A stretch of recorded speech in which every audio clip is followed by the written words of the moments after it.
Growing up, it's just been me and my siblings. My parents worked odd hours as they never really graduated high school, and considering the fact they had immigrated from Mexico to the States. And so it was just my older sister and my younger brother, Randy. And for the longest time, it was just the three of us, just kind of figuring out what to do. School has always been kind of difficult for me growing up, considering my parents didn't really speak much English, so by default, we didn't really know much English going in. This in turn resulted in some bullying from kids, especially when I pronounced certain things, as well as just defending from my brother from his own bullies as well.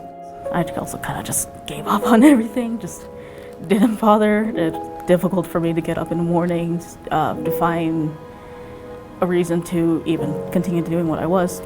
One of the teachers back at Douglas County realized this, and so they offered me a way to try to graduate as close on time as I could. The Natalie that I first met when she first came here was quiet, reserved, engaged in learning, but very shy and passive and uncertain. She definitely did not believe in herself and her abilities, but we always tell the kids, and I always tell the kids, that we'll believe in you until you believe in yourself. And slowly over time, she just really started believing that what we were telling her about her is actually true. I only got a little bit of time with Natalie because she graduated in December, but she's super sweet.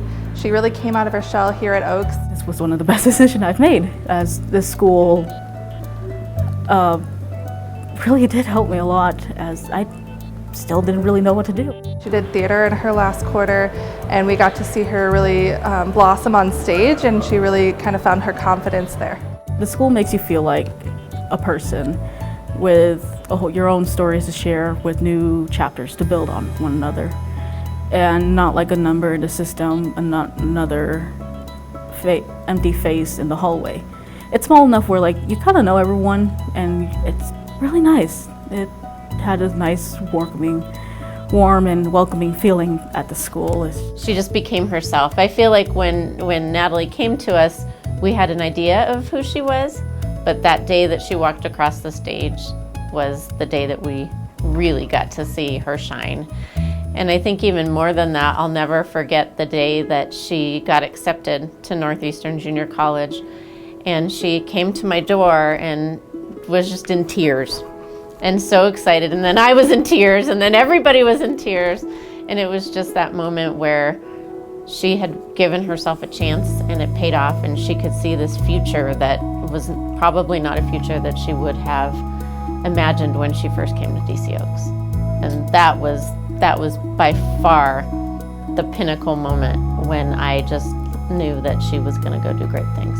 We saw how much she overcame in her time here. She is the first student in her family to graduate from high school, first student in her family to go to college, and we were really excited and wanted to honor her for the work she's done with that. She's already in college and really showing us how invested she is in her education, and she wants to be an EMT, and she's really committed to the work. The most important lesson I've learned here at Oaks was, no matter what, there will always be people who will be able to support you and bring you up when you're down, and in turn help you realize that you could be much more than what others had set for you. You don't have to live up to other people's expectation to be someone that you don't want to be, and that it's okay to be you.